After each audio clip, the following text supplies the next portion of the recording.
Баршаңызға сәлем достар. Бүгінгі видеода біз құрқылтайдың ұясы қандай ауруларға ем екендігі жөнінде айтатын боламыз. Сондықтан да видеоны соңына дейін көріп қызықты ақпаратты жіберіп алмаңыз. Атам, яғни әкемнің ағасы кезінде құрқылтайдың ұясымен талай адамды аурудан дәрісіз-ақ емдеп жазғанын білемін.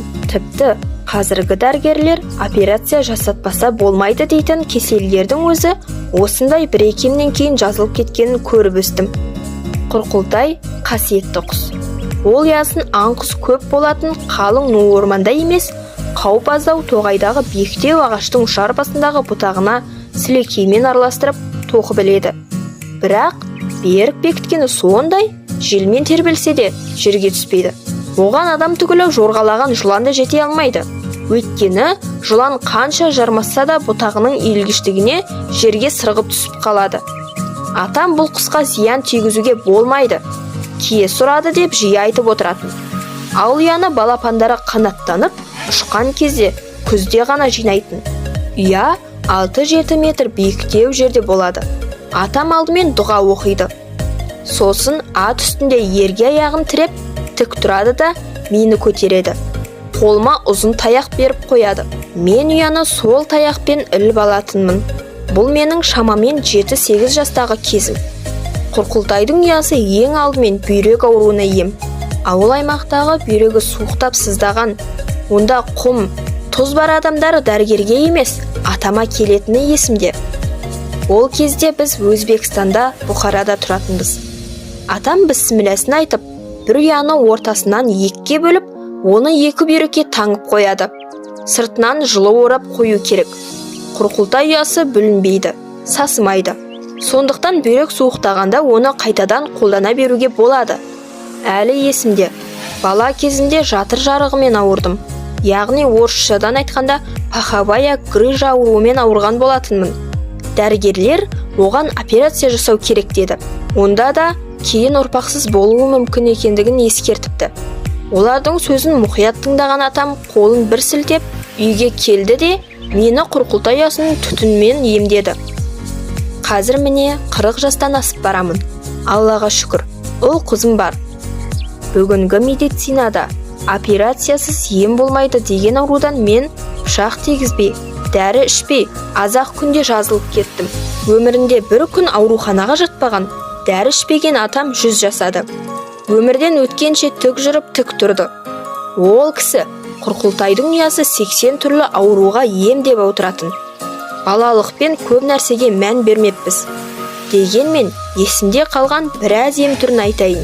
Емді өзіңіз де жасай аласыз.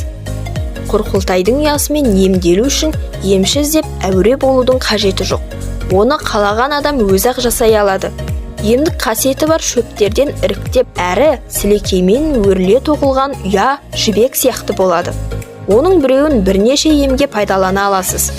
Цистит кезінде немесе бала шыжың болса, ересектерде де зәрдің шықпауы немесе жиі мазалауында, қуыққа тас байланса, қуық қабынса, ұядан азырақ бөліп алып, буып, шұқырлау темір ыдысқа саласыз да, оған азырақ қана адыраспан қосасыз. Оны адыраспанды түтеткенде түтету керек. Қыз келіншектер ұзын етек көйлек, ал ер адамдар белінен төмен жамылғы орап алып, сол түтін басылғанша үстінде отырады. Оған ары кеткенде 10-15 минут қана уақыт кетеді. Сосын жылы киініп алу шарт. 2-3 күн жасаса жеткілікті. Өз басым зәр шықпай қиналған жас балалардың бірінші ем кезінде шаптырып жіберген талай көргенмін.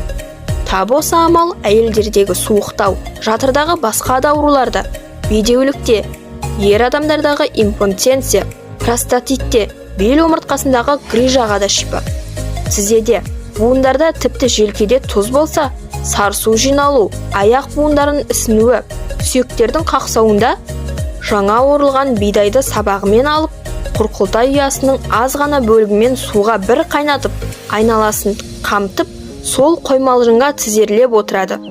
Оны азырақ мөлшерде жасап, қалыңдау матаға салып, 2 тізеге желкеге таңып қоюға да болады.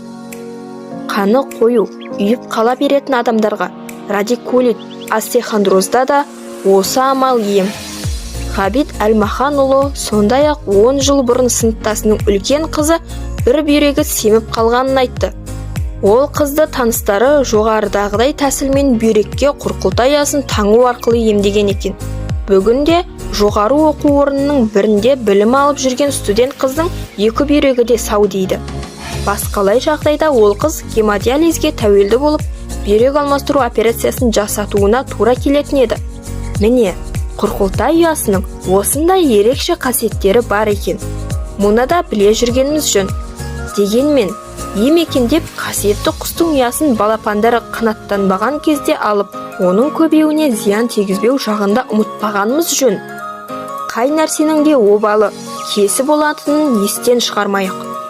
Достар, видео ұнаса арнама тіркеліп, достарыңызбен бөлісіп, лайк басып кетуді ұмытпаңыздар. Сіздер үшін 1 секунд тығыз, ал мен үшін сіздерден үлкен қолдау болмақ. Сау болыңыздар.